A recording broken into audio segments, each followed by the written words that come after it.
बिस्मिल्लाहिर्रहमानिर्रहीम। अस्सलाम वालेकुम नाज़रीन, आप देख रहे हैं इंसाफ न्यूज़। मैं हूं मतीउर रहमान। नाज़रीन, पीटीआई के अंदर इख्तलाफात खुलकर सामने आना शुरू हो गए हैं। बानी पीटीआई का कहना है बकौल उमर अयूब साहब के शेर अफजल मरवत साहब के खिलाफ शोकाज नोटिस जारी किया जाए कि उन्होंने सऊदी अरब के खिलाफ बयान क्यों जारी किया, किसके कहने पर जारी किया, मेन रीज़न क्या है, मुझे जवाब चाहिए।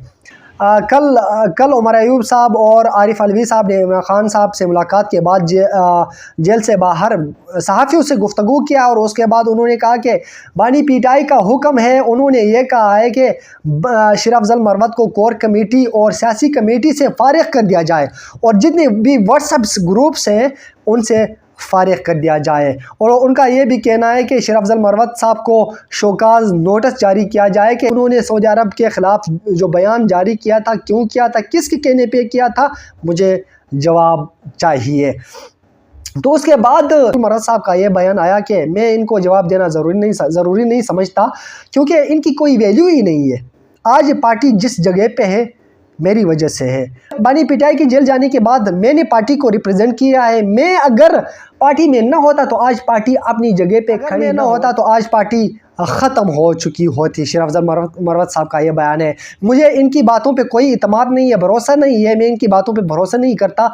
ये लोग अंदर जाके झूठ बोलते हैं और ये बानी पीटीआई का मौक़िफ़ भी सामने नहीं रखते हैं। नाज़रीन, मैंने पिछली व्लॉग में आप लोगों को कहा था कि ये लोग जब अंदर बानी पीटीआई से मुलाकात के लिए अंदर जाते हैं तो अंदर से बाहर आके मीडिया के सामने इनका जो मौक़िफ़ है वो डिफरेंट होता है। शेर अफजल का डिफरेंट होता है, उमर अयूब का डिफरेंट। जितने भी रहनुमा मुलाकात के लिए जाते हैं वो अंदर से बाहर आके मुख्तलिफ उनका बयानिया होता है। नाज़रीन, मैंने पिछले व्लॉग में आप लोगों को कहा था कि ये लोग जितने भी हैं अंदर मुलाकात के लिए जाते हैं, अंदर से आके जब सहाफ़ियों से गुफ्तगू करते हैं तो ये इनका बयानिया बिल्कुल डिफरेंट होता है। शेर अफजल का डिफरेंट होता है, उमर अयूब का डिफरेंट होता है, दूसरे रहनुमाओं का भी डिफरेंट होता है। जितने भी बाहर मामलात होते हैं वो बानी पीटीआई से के साथ शेयर करते हैं और बानी पीटीआई का जो भी मौक़िफ़ात होता है वो अवाम के सामने, मुझे नहीं लगता कि वो अवाम के सामने रखते हैं।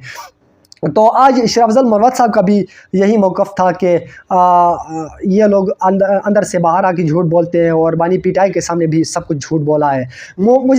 मैं इनको कोई जवाब देना मुनासिब नहीं समझता। मेरी पूरी कोशिश होगी कि मैं मुलाकात कर लूँ, बट अगर ना हो सका, मुलाकात ना हो सकी तो मैं इंशाल्लाह अगर बानी पीटीआई रहा होंगे तो उसके बाद मैं उसके सामने जो ग्राउंड रियलिटी है वो मैं खुल के बोलूँगा कि मेरे साथ ये हुआ है, आपने इसे जो भी बातें की है ये दुरुस्त है या नहीं। नाज़रीन, पीटीआई के अंदर इख्तिलाफात खुल के सामने आना शुरू हो चुके हैं और वो कहते हैं ना कि जब घर के बड़े ना हो और छोटे जब फैसले करना शुरू करें तो घर बिगड़ जाता है। आज वही सीन पीटीआई के साथ हो रहा है। बानी पीटीआई खुद जेल में सड़ रहा है और जो छोटे छोटे जो रहनुमा है वो अपनी मर्ज़ी के मुताबिक फ़ैसले करते हैं और आज पार्टी इख्तिलाफात का शिकार बन चुकी है।